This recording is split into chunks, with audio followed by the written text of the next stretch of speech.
এইমাত্র শরীফ ওসমান হাদির খুনি ফয়সালকে আদালতের কাঠগড়ায় দাঁড় করিয়ে ফাঁসির ঘোষণা দিল। শরীফ ওসমান হাদি হত্যায় মূল অভিযুক্ত ফয়সাল করিম মাসুদ গোপন ডেরা থেকে দিচ্ছেন একের পর এক ভিডিও বার্তা। নিজেকে নির্দোষ প্রমাণ করতে এসব ভিডিও বার্তায় কাউকে দোষ দিচ্ছেন তো কারো প্রশংসা। ওসমান হাদিকে শুধু ফয়সাল খুন করেনি, তার পেছনে আরো অনেকে আছে বলে অভিযোগ করেছেন মঞ্চ 24। হাদিকে হত্যাকারী যে ছিল তাকে বের কইরা আইনা জোরপূর্বক এবং অভিযোগ উঠছে পলিটিক্যাল ফোর্স দিয়ে বের করে নিয়ে আসছে। তাহলে প্রশ্ন করা যায় না ভাই? ঠিক এই টাকার উপরে আমি 5 লাখ টাকা লোন নিয়েছি ব্যাংকে। হাদিকে আমি 5 লাখ টাকা দিয়েছি, তার প্রমাণ হচ্ছে হাদি যখন আমার কাছে টাকা চায়। দুবাইয়ের বিলাসবহুল অ্যাপার্টমেন্ট নাকি বাংলাদেশের কোনো অন্ধকার ম্যাচ? খুনি ফয়সাল করিম মাসুদ কি সত্যি দেশ ছেড়ে পালিয়েছে, নাকি খোদ প্রশাসনের নাকের ডগায় বসেই নতুন কোনো মরণ ফাঁদ পাচ্ছে?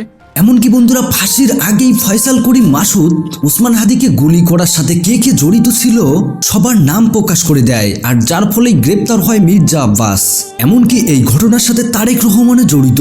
প্রিয় দর্শক, আজকের এই ভিডিওতে জানতে পারবেন এই ফয়সাল কত কোটি টাকা নিয়েছিল বিএনপির এই নেতাকর্মীদের কাছ থেকে, এমনকি কিভাবেই বা ধরা পড়লো শেষ পর্যন্ত ফয়সাল। তো চলুন আমরা ভিডিওতে চলে যাই।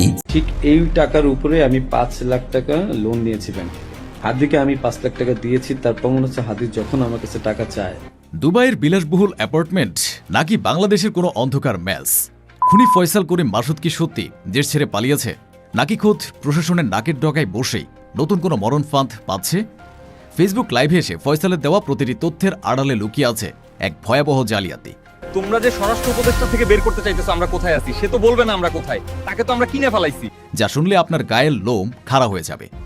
ভিডিওর একদম শেষ প্রান্তে আমরা এমন এক অকাট্য প্রমাণ দেব যা প্রমাণ করে দেয় ফয়সাল এখন ঠিক কোথায় লুকিয়ে আছে। 1 সেকেন্ডও স্কিপ না করে সাথেই থাকুন।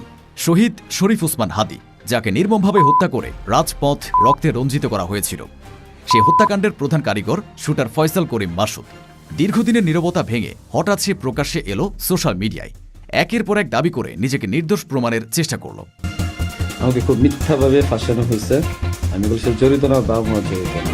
কিন্তু অপরাধী যতই চতুর হোক না কেন, কোথাও না কোথাও সে একটা চিহ্ন রেখে যায়।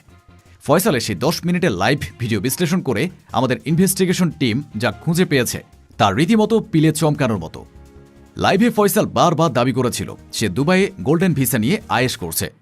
কিন্তু দর্শক, আপনি কি জানেন দুবাই পৃথিবীর অন্যতম শান্ত শহর, যেখানে হর্ন বাজানো তো দূরের কথা, উচ্চ শব্দ করাও কঠিন অপরাধ। কিন্তু ফয়সালের লাইভ ভিডিওটি যদি হেডফোন দিয়ে মনোযোগ দিয়ে শোনেন, তবে তার কণ্ঠ ছাপিয়ে ভেসে আসছে রিকশার সেই চিরচেনা টুংটাং শব্দ। আমাকে আসামি করেছেন, ভালো কথা করেন, কিন্তু এইরকম মিথ্যা মানুষের কলঙ্ক দেওয়ার কোনো মানে। শুধু তাই নয়, পুরনো লক্কর ঝক্কর বাসের হর্ন এবং ঢাকার চিরচেনা সে যানজটের শব্দ স্পষ্টভাবে ধরা পড়েছে। মরুভূমির দেশ দুবাইতে কি তবে ঢাকার রিকশা চলে? এই একটি অডিও ক্লিপই ফয়সালের দুবাই নাটকের কফিনে শেষ পেরেক ঠুকে দিয়েছে। বন্ধুরা, সত্যের সন্ধানের স্রোত নিউজ সবসময় আপসীন। এই খুনিদের আসল মুখোশ উন্মোচন করতে ভিডিওটি শেয়ার করুন এবং এখনই সাবস্ক্রাইব করে আমাদের সাহসী অভিযাত্রার অংশ হন। নির্দোষ সাজার নাটকে ফয়সাল নিজেই অজান্তে একটি চাঞ্চল্যকর তথ্য ফাঁস করে দিয়েছে। সে স্বীকার করেছে একটি সরকারি প্রজেক্ট পাইয়ে দেওয়ার নাম করে হাদি তার কাছ থেকে 5 লক্ষ টাকা নিয়েছিল। হাদিকে আমি 5 লাখ টাকা দিয়েছি, তার প্রমাণ হচ্ছে হাদি যখন আমার কাছে টাকা চায়। ঠিক এই টাকার উপরে আমি 5 লাখ টাকা লোন নিয়েছি ব্যাংকে। একজন আইটি বিশেষজ্ঞ হয়ে কেন তাকে 5 লক্ষ টাকা ঘুষ দিতে হবে? নাকি এই টাকাটাই ছিল কোনো বড় ষড়যন্ত্রের অংশ? ফয়সাল দাবি করেছে হত্যাকাণ্ডের মাত্র 10 মিনিট আগে সেই ঘটনাস্থল ছেড়েছে। কাকতালীয়? মোটেও না। তদন্তকারীরা বলছেন ফয়সাল সেখানে গিয়েছিল রেকি করতে। হাদি সেখানে আছে কিনা এবং পালানোর রাস্তা ক্লিয়ার আছে কিনা তা নিশ্চিত করতেই সে বাইক নিয়ে সেখানে হাজির হয়েছিল। সবচেয়ে হাস্যকর ছিল তার মোবাইল ফোন নিয়ে দেওয়া অজুহাত। ফয়সাল বলেছে তার 5 বছরের ভাগিনা তার ফোনটি ভেঙে ফেলেছে, তাই আগের কোনো তথ্য বা সিম তার কাছে নেই। একজন দুর্ধর্ষ খুনি যে দেশ ছেড়ে পালানোর পরিকল্পনা করছে, সে কি তার একমাত্র যোগাযোগের মাধ্যম মোবাইল ফোনটি বাচ্চার হাতে দিয়ে নষ্ট হতে দেবে? আসলে এটা ছিল ডিজিটাল ফুটপ্রিন্ট বা লোকেশন ট্র্যাকিং থেকে বাঁচার এক সস্তা কৌশল। আপনি কি চান হাদি হত্যার খুনিদের ফাঁসি হোক? যদি ন্যায় বিচার চান তবে কমেন্টে লিখুন হাদি হত্যার বিচার চাই এবং স্রোত নিউজকে সাবস্ক্রাইব করে পাশেই থাকুন। ফয়সালের লাইভে ব্যাকগ্রাউন্ডে খুব ক্ষীণভাবে একটি বাংলা গান বাজতে শোনা যাচ্ছিল। দুবাইয়ের কোনো বিলাসবহুল হাইরাইজ বিল্ডিংয়ে কি পাশের রুমে উচ্চস্বরে বাংলা গান বাজার কথা? অবশ্যই না।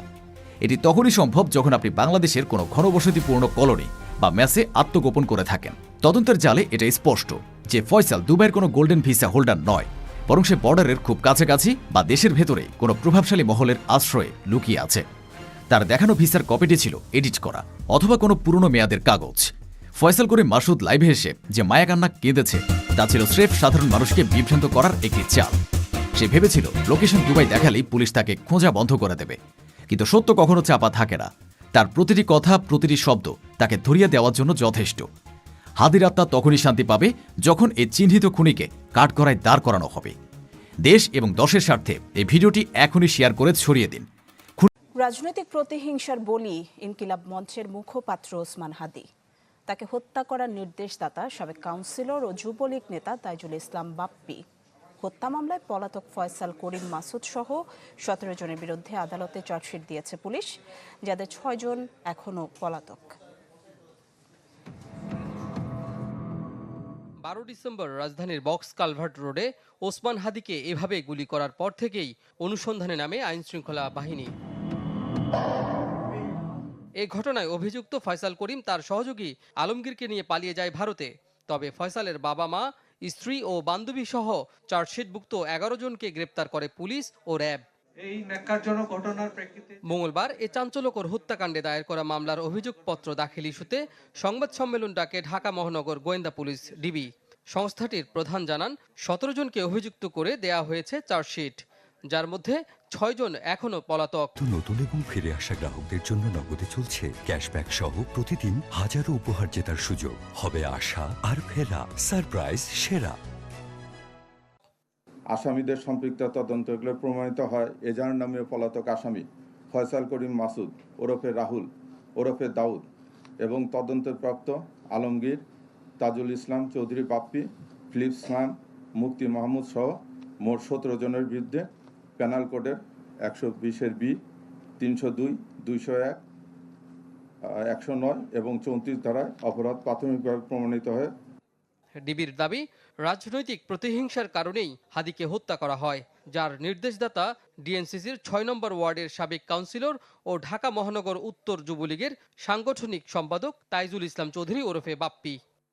ওসমান হাদি একটা নতুন ধারার রাজনীতি গিয়ে শুরু করছিল। সেই তার বক্তৃতা সেবার মাধ্যমে এই পতিত সরকারের বা নিষিদ্ধ ঘোষিত ছাত্রলীগ বা কার্যক্রম নিষিদ্ধ আওয়ামী লীগের বিভিন্ন সমালোচনামূলক বক্তব্য দিচ্ছিল। তারপরে তারা ক্ষুব্ধ হয়েছে।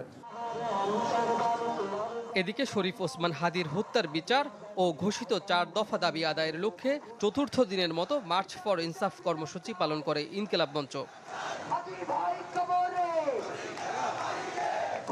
কাজী ফয়সাল, চ্যানেল 24, ঢাকা।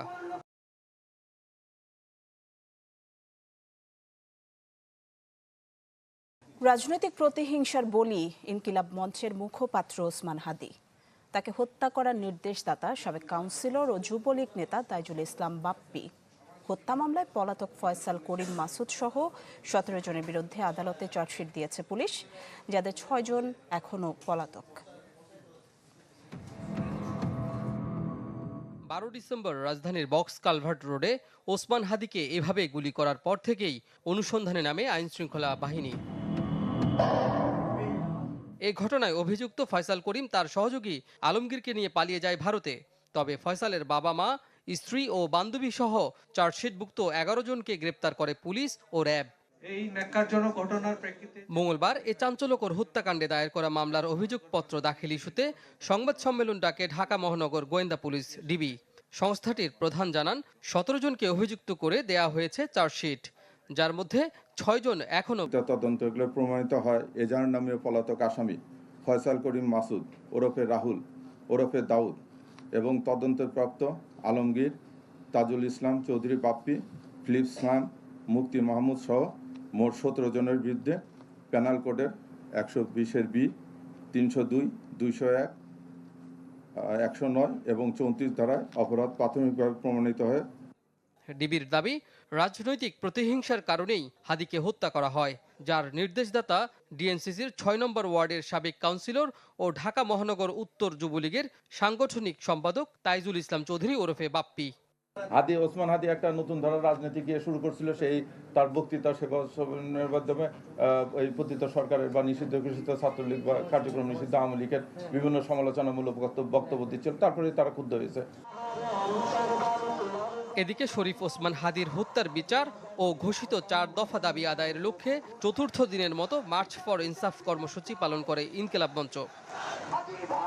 শরীফ ওসমান হাদি হত্যায় মূল অভিযুক্ত ফয়সাল করিম মাসুদ গোপন ডেরা থেকে দিচ্ছেন একের পর এক ভিডিও বার্তা। নিজেকে নির্দোষ প্রমাণ করতে এসব ভিডিও বার্তায় কাউকে দোষ দিচ্ছেন তো কারো প্রশংসা করেছেন। তার ভাষ্যমতে তাকে পালাতে সাহায্য করা কাউসার মোল্লা ও তার বাবা আওয়ামী লীগ নেতা ইয়াসিন মোল্লাও গা ঢাকা দিয়েছেন। তবে পুলিশ বলছে তার ভিডিও বার্তাগুলো তদন্তে প্রভাব ফেলবে না। তার অবস্থান শনাক্তের চেষ্টাও চলছে। আরো জানাচ্ছেন এয়ার বাদল। আমি দুবাইয়ের শারজাতে আছি। দুবাইয়ে থাকার দাবি করে এই ভিডিও প্রকাশ করেন ফয়সাল করিম মাসুদ। অথচ খেয়াল করলে দেখা যায় প্রকৃত অবস্থান লুকানোর সব রকম চেষ্টাই করেছেন তিনি। আশেপাশের শব্দ আড়াল করতে লো ভলিউমে বাজিয়েছেন গান, আর লোকেশন সারফেস ঢাকতে শুধু নিজের চেহারাটাই রেখেছেন ক্যামেরার ফ্রেমে। আমার একটা ক্লোজ ছোট ভাই আছে, খুব কাছের। তার নাম হচ্ছে কাউসার মোল্লা, তার বাবার নাম হচ্ছে ইয়াসিন মোল্লা। এই কাউসার মোল্লা আমার খুবই ভালো একটা ছোট ভাই, সে আমাকে সবসময় হেল্প করে। তার ওখানে আমি ছিলাম এক রাত। কাউসারই কিন্তু আমাকে হাদির সাথে পরিচয় করে দিছিল। সে আমাকে আশ্রয় দিছে এবং সে আমাকে সেফ এক্সিট করে দিছে, আর সে র্যাবের সোর্স হিসেবে কাজ করছে। যখন এগুলো আমি মিলাইলাম তখন আমার কাছে মনে হলো যে সে অনেক কিছু জানে। তাই আমি তার কথাই বললাম যে আপনারা একটু, আমি বাংলাদেশের পুলিশ প্রশাসনকে বলবো যে আপনারা একটু কাউসার মোল্লা আর তার বাবা ইয়াসিন মোল্লা এই দুজনকে একটু জিজ্ঞাসাবাদ করবেন। এরপরই এই অভিযুক্ত দাবি করেন তাকে পালাতে সাহায্যকারী মোহাম্মদপুরের কাউসার মোল্লা ও তার বাবা আওয়ামী লীগ নেতা ইয়াসিন মোল্লা ওসমান হাদি হত্যার সঙ্গে জড়িত থাকতে পারেন। তার সাথে আবার আমাদের যে র্যাব 2 সেখানে খুবই ভালো সম্পর্ক। তার ওখানে একটা এএসআই আছে তুষার নাম, তার সাথে খুব ভালো সম্পর্ক। সে কিন্তু প্রথম আমাকে ফোন দিয়ে জানায় যে ভাই এই ঝামেলা হয়েছে, আপনি জানতে পারছি, আপনি আমার বাসায় আসেন, এরপরে আমি আপনাকে দেশের বাইরে পাঠানোর ব্যবস্থা করব। এই ভিডিও বার্তার পর কাউসার মোল্লার বাসায় গেলে তাকে পাওয়া যায়নি। স্থানীয়রা অভিযোগ করেন ইয়াসিন মোল্লা আদাবর থানা আওয়ামী লীগের সহসভাপতি ছিলেন। 5 আগস্ট থেকে পালিয়েছেন তারা। 5 আগস্টের পরে সবাই পলাতক। ওনার নাম ইয়াসিন মোল্লা, এখানে থাকে। উনি আওয়ামী লীগের রাজনীতি করতো, আওয়ামী লীগের আদাবর থানা সভাপতি। আর ওনার ছেলেরা ছাত্রলীগে ছিল। ছাত্রলীগের প্রভাবে আমাদের এলাকায় মনে করেন একটা রিক্সাওয়ালা পর্যন্ত তার প্রতি নির্যাতন হইতো, এরকম একটা এলাকা। এখানে মেয়ে আর ছেলে নাই, সবাই দূরে মারতো তারা। খুবই ভয়ঙ্কর, এটা বলার বাহিরে। তখন তার সাথে ভালো ঘনিষ্ঠতা ছিল, এখানে আসতে যাইতো। এখানে সবসময় মজমা চলতো আওয়ামী লীগের।